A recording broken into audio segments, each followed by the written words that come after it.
இது 1/2 kg chicken மஞ்சத்தூள் போட்டு வாஷ் பண்ணி வச்சுருக்கோம். இது 4 வெங்காயம், 3 தக்காளி, பட்டை, லவங்கம், கிராம்பு, ஏலக்காய், பிரியாணி இலை, சோம்பு, சீரகம், இஞ்சி பூண்டு பேஸ்ட், கருவேப்பிலை, கொத்தமல்லி, மிளகாய், உப்பு, தேவையான அளவு கரம் மசாலா. வாங்க சமைக்க போகலாம். இந்த கடாயில் எண்ணெய் ஊற்றிருக்கோம். நல்லா எண்ணெய் காஞ்சதும் பிரியாணி எண்ணெய், பட்டை, கிராம்பு, ஏலக்காய் இலை, சோம்பு, சீரகம் எல்லாத்தையும் போட்டு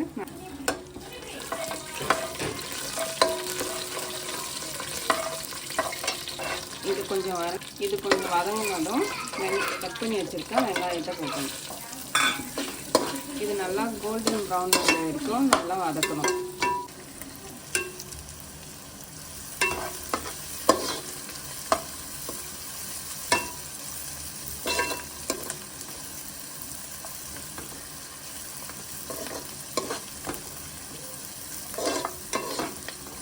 வெங்காயம் பாதி வதங்கினோடனே இதுக்கு தேவையான அளவு கல் உப்பு போட்டோம்.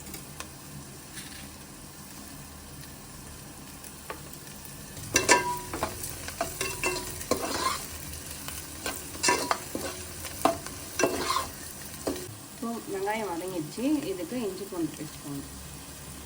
போட்டு இஞ்சி பூண்டு பேஸ்ட் வாசனை போகிற வரைக்கும், பச்சை வாசனை போகிற வரைக்கும் நல்லா வதங்கணும். கருவேப்பிலை கொஞ்சம் போட்டுக்கணும். இப்போ இந்த பக்கம் கட் பண்ணி வச்சுருக்க தக்காளி போட்டுக்கணும். அது கூடவே பச்சை மிளகாய் போட்டோம். இது நல்லா வதங்கணும். இந்த மிளகா வதங்கினோடனே தக்காளி வதங்கிடுச்சு நம்மளுக்கு தெரிஞ்சிடும். இப்போ நம்ம போட்டதெல்லாம் நல்லா வதங்கிடுச்சு. இப்போ கறிக்கு தேவையான மசாலாவை போட்டுடலாம்.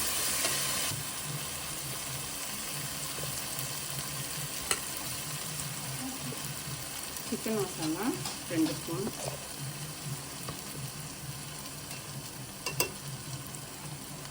மிளகாய்த்தூள் காரத்துக்கு ஏற்றபடி போட்டுக்கோங்க, மல்லித்தூள் 2 ஸ்பூன், கரம் மசாலா 1 ஸ்பூன்,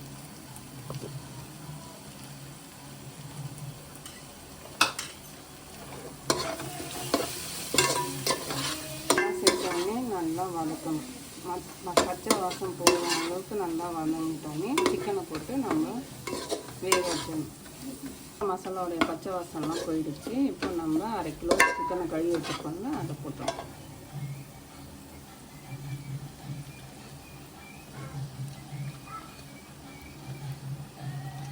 சிக்கனை போட்டு நல்லா கிளறி வைக்கணும்.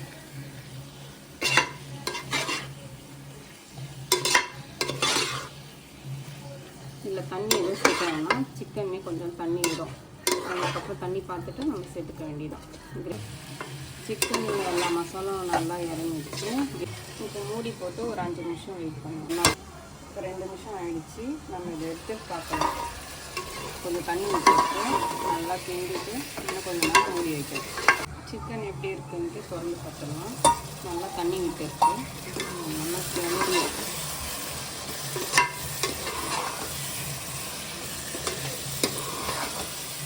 சிக்கனில் நல்லா மசாலாலாம் இறங்கி நல்லா வாசனை அடிக்கும். உங்களுக்கு சிக்கன் ட்ரை ரோஸ்ட்டாக வேணும்னா இந்த ஸ்டேஜில் கொத்தமல்லி போட்டு இறக்கிடலாம். ஆனால் நான் இப்போ கொஞ்சம் தண்ணியாக செய்ய போகிறேன். அதனால் நான் தண்ணி ஊற்றிக்கிறேன்.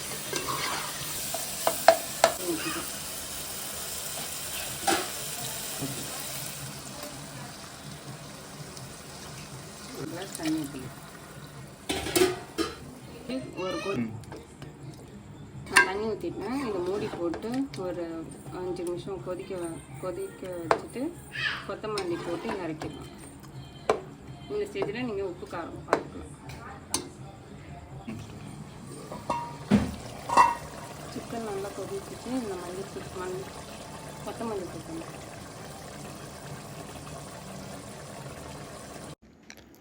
சுவையான சிக்கன் கிரேவி ரெடி. பிடிச்சிருந்தா லைக் பண்ணுங்கள்.